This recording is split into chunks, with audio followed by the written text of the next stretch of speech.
you got non-renewed, or you're burnt out. Or maybe you just woke up one morning and thought, I cannot do this anymore. So now you're asking, should I leave teaching? And here's what I know. Most of the advice out there on this topic is going to make you feel better in the moment and cost you later. I'm going to do the opposite. I'm going to give you 3 questions that are actually difficult to answer because those are the questions that matter. Stick with me because the third one is the one that most people completely get wrong. So, question 1, why do you really want to leave? And I mean really, not the answer that you give a friend or a coworker or a family member, the answer you write down at midnight when no one is watching. Because here's the thing that so many people skip. Is it teaching that you want to leave, or is it this job? Your administration might be toxic. Your school culture might be broken. Your district might treat teachers like they're completely replaceable. Those are real problems, but they're not necessarily problems with teaching. I've seen teachers make a lateral move, same grade, same subject, different school, and feel like completely different people within a year. Same career, completely different life. So before you blow up your life, get specific, write it down. What exactly is making you miserable right now? Is it the workload? Is it lack of support? The parents, the pay, the loss of autonomy? If your answers sound like, my principal is a nightmare, or this district doesn't care about teachers, you might not need to leave teaching. You might just need to leave that school. But if your answers sound like, I dread walking into the classroom, or I can't take the kids anymore, or I've lost all passion for this, that's a different conversation. And that's when the next 2 questions I think really start to matter. Question 2, what kind of job are you actually qualified for? This is where people get blindsided. And I want to save you from a frustrating, demoralizing experience because I have watched it happen. If you have a pre-teaching career like I do, this is far more straightforward. You just go back to that world. You have experience there, a network there, and a track record. That's a real advantage, and you should use it. But if you have only ever taught, especially in K through 12, you need to be clear-eyed about where you actually stand in the job market, especially this job market. Yes, you have transferable skills: communication, leadership, curriculum design, managing 15 different personalities without completely losing your mind. Those are genuinely valuable. Don't let anyone tell you otherwise.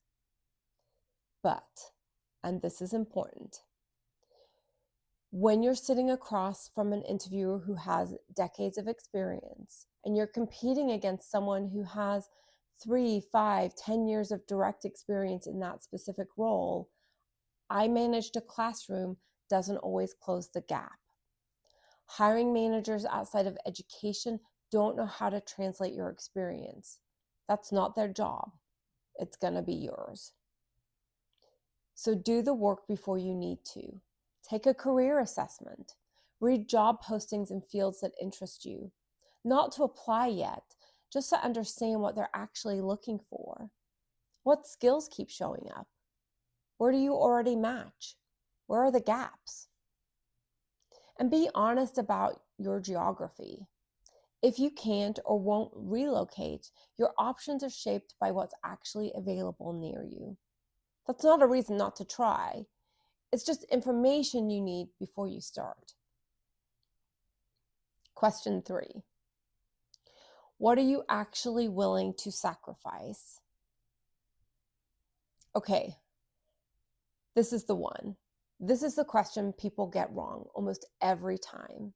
And they get it wrong because they answer it when they are frustrated instead of when they're thinking clearly.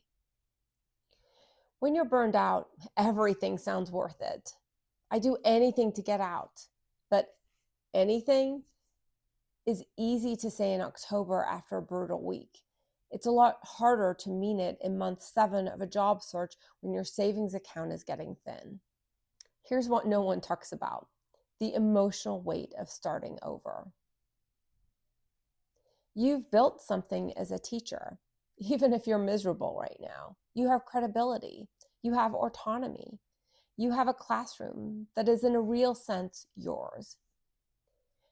You make the decisions all day long. People bring their kids to you. That took years to earn. When you walk into a new field as a career changer, most of that resets. You're not walking in as a mid-career professional. You're walking in as a beginner. And what does entry level look like outside of teaching? It might be data entry. It might be answering phones. It might be sitting quietly in the back of meetings while someone younger with less life experience than you has more authority in the room. For someone who's running their own classroom, managing hundreds of kids or managing those families, making dozens of judgment calls a day, that loss of autonomy can be a gut punch. And if you're not ready for it, it will knock you off course before you've even given yourself a real shot.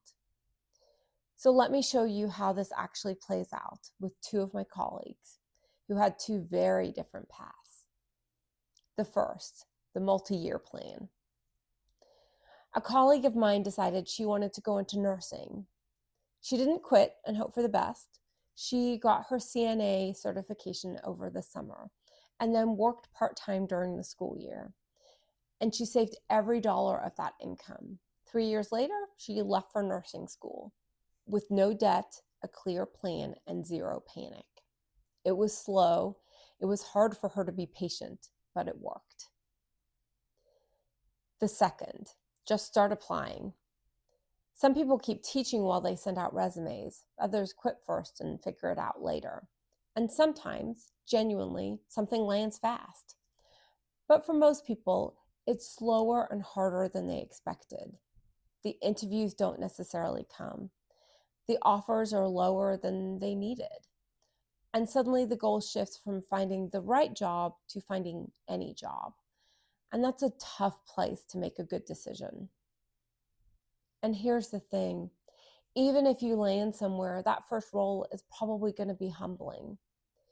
You'll be overqualified in life experience and underqualified on paper, and the job will likely reflect that. The grunt work is the price of admission. The people who push through it are the ones who knew it was coming. So answer these honestly right now before the pressure is on. Are you willing to retrain? And for how long? And are you willing to take a real pay cut to get your foot in the door? Are you prepared to do work that feels beneath you while you prove yourself somewhere new? And how long can you actually sustain a search before your finances force your hand? Those aren't comfortable questions, but they're the ones that I think will protect you. 3 questions. Why do you want to leave? What are you actually qualified for? And what are you genuinely willing to sacrifice? Get honest with those, and you'll make a decision that you can stand behind and that you won't regret.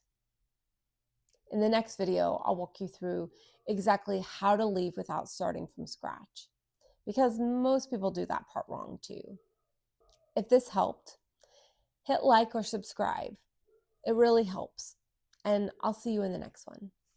Bye.